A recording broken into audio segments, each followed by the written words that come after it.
Here's the truth about families living in central New Jersey right now.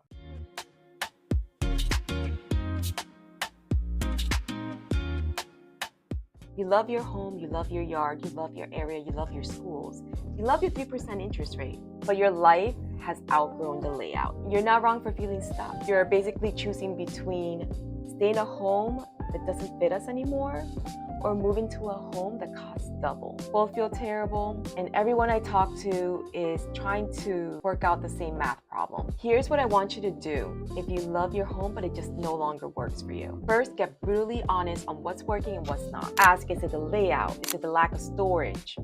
Is it the bedroom? Is it no neighborhood? Is it too far from friends or activity hubs? Because you can't fix a big problem. Next, I want you to decide if it's a function problem or a location problem. This is key, and most people mix them up. If it's a function issue, kitchen, the flow, the bedrooms, the storage, renovation might be an option. If it's location, a main road, no neighborhood, the school district, no renovation will fix it, and moving is the right path. This decision alone will stop 12 months of spinning your wheels. Next, I want you to price out your real options and not just your emotional assumptions, because most homeowners wildly overestimate renovation costs and wildly underestimate total moving costs. Here's what I tell my clients to do. Get one contractor estimate. This is for the highest pain points. Get a lender to run real move-up scenarios. Compare renovated value and move-up value. And don't forget to factor in the taxes, because when you move into a bigger home, your taxes will also get bigger.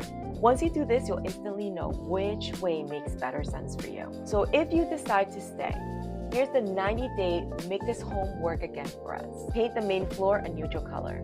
Change out the light fixtures. Add organization in the most chaotic areas like the garage, mudroom, entryway, kitchen, and reconfigure one room to create more function. The family room, maybe this is an office or a playroom. Improve your curb appeal. This will make you feel like you're in a new home. This is instant gratification. And if you need, get a landscape plan for your yard. Then do a mini refresh of the kitchen and the bathroom.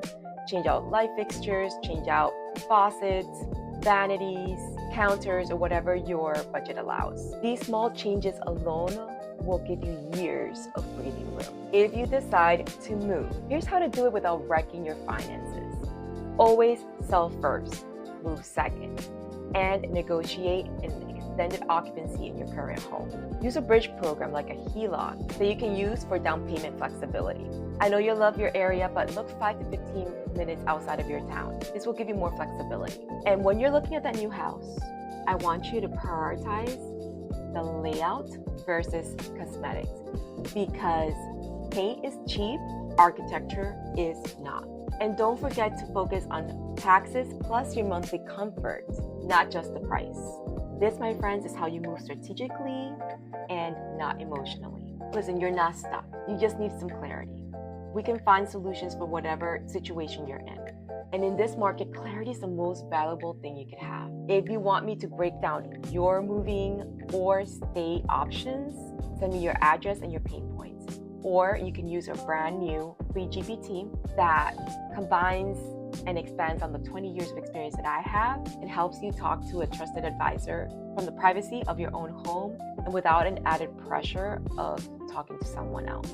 It's completely free and completely confidential. It won't give me your information unless you want it. So take a look at that and let me know. I'll put a link to the GPT on the first comment and let me know how that goes.